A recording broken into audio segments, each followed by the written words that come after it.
मुजफ्फरपुर के सुप्रसिद्ध बाबा गरीबनाथ मंदिर में जलाभिषेक के लिए सावन माह में प्रतिवर्ष काफी संख्या में श्रद्धालु भक्त आते हैं तथा भगवान शिव पर जलाभिषेक करते हैं। इस बार भी श्रावणी मेला 2025 का सफल एवं सुचारू आयोजन सुनिश्चित करने तथा विधि व्यवस्था संधारित रखने हेतु जिलाधिकारी सुब्रत कुमार सिंह एवं वरीय पुलिस अधीक्षक सुशील कुमार ने अधिकारियों की टीम के साथ फाकुली मोड़ से गरीबनाथ मंदिर तक भ्रमण किया तथा विद्यमान स्थिति का निरीक्षण कर आवश्यक निर्देश दिए।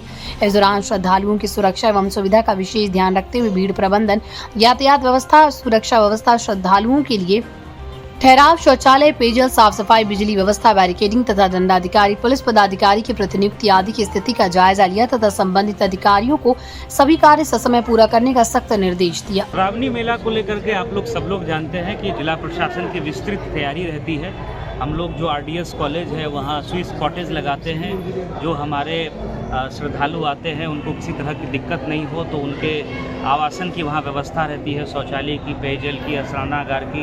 ये सारी व्यवस्थाएं आरडीएस कॉलेज पे जो डीएन हाई स्कूल है और अन्य कई स्कूल्स, कॉलेजेस और इस तरह के जो हम लोगों के संस्थान हैं वहाँ हम लोग सारी व्यवस्थाएं सुनिश्चित कराते हैं। इसके अतिरिक्त जो पैदल कांवड़िया चल करके आते हैं उनको रास्ते में किसी तरह की दिक्कत नहीं हो तो ट्रैफिक हम लोग डाइवर्ट करते हैं। मंदिर के सामने अर्घा लगता है और अर्घा के माध्यम से ही श्रद्धालु जो है वो जलाभिषेक करते हैं।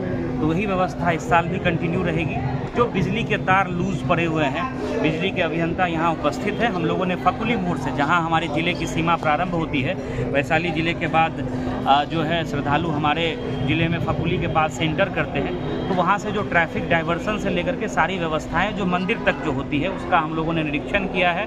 और जो भी इसका टेंडर वगैरह निकालना होता है वो टेंडर हम लोगों ने फ्लोट कर दिया है। इसमें पर्यटन विभाग भी कुछ काम करता है, राजस्व विभाग से भी कुछ राशि मिलती है, कुछ लॉ एंड ऑर्डर के मद से हम लोग काम कराते हैं। नगर निगम की विस्तृत व्यवस्था रहती है, स्ट्रॉन्ग हम लोग डेपुटेशन करते हैं। सभी श्रद्धालुओं से भी मेरी अपील रहेगी कि शांति व्यवस्था भी तो समय है सावन माह में, लेकिन शांति व्यवस्था बनाए रखने में भरपूर सहयोग आप लोग करते रहें। पूर्व वर्षों में भी जो है आप लोगों का सहयोग मिला है, यहाँ के स्थानीय लोगों का काफ़ी सहयोग मिलता है। सेवादार और जो इस सेवा में, श्रद्धालुओं की सेवा में लगे रहते हैं, उन लोगों से भी मेरा अनुरोध होगा कि पूर्व के वर्षों की तरह आप लोग और बेहतर इस साल हम लोगों को सहयोग दें।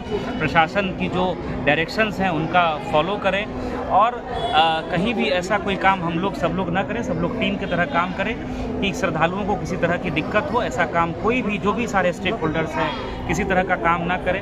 पर्याप्त संख्या में हम लोग सीसीटीवी कैमरा भी लगाएंगे और प्रॉपर निगरानी भी कंट्रोल रूम से होगी। हेल्थ कैंप की प्रॉपर व्यवस्था रहेगी, पीएचडी की विस्तृत व्यवस्था रहेगी। तो उसका हम लोगों ने आज विस्तृत निरीक्षण किया है, शाम में मीटिंग भी करेंगे और हम लोग श्रद्धालुओं के लिए बेहतर व्यवस्था इस साल भी सुनिश्चित। पिछले साल सर डीजे को लेकर के कई सेवा दल के द्वारा विरोध प्रदर्शन किया गया। डीजे पे पूर्ण प्रतिबंध है। ये पुलिस मुख्यालय का और माननीय उच्च न्यायालय का आदेश है। ये आदेश सभी लोगों को मानना चाहिए।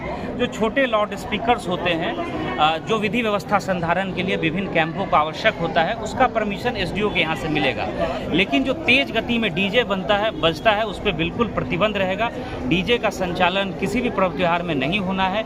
ये विस्तृत दिशा निर्देश हम लोगों ने पूर्व में भी दिया है, इस बार भी हम लोग देंगे। और सभी लोगों से मेरी अपील भी होगी कि डीजे ना बजाए। उससे जो है बहुत बार, जैसे एक बार आप लोग पिछले साल का एक वाकया याद है, डीजे बहुत तेज बज रहा था और एक श्रद्धालु की वहीं उसी स्पॉट पर मृत्यु हो गई। जब तक हम लोग अस्पताल हम लोगों ने 10 मिनट में पहुंचा दिया सदर अस्पताल, लेकिन तब तक हार्ट अटैक से उनकी मृत्यु हो चुकी है।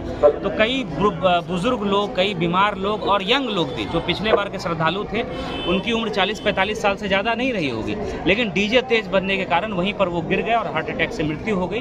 तो ये सभी लोगों को, जैसा मैंने पहले भी कहा, कि सबको आपस में सहयोग का वातावरण रखना चाहिए, सारे स्टेक होल्डर्स को, और कोई ऐसा काम नहीं करें जिससे किसी को तकलीफ हो, श्रद्धालु को दिक्कत हो। ये हम लोगों का प्रशासन के साथ सब लोगों को मिल करके इस जो पूरे माह भर चलने वाले इस मेले को हम लोगों को शांतिपूर्ण तरीके से संपन्न कराना।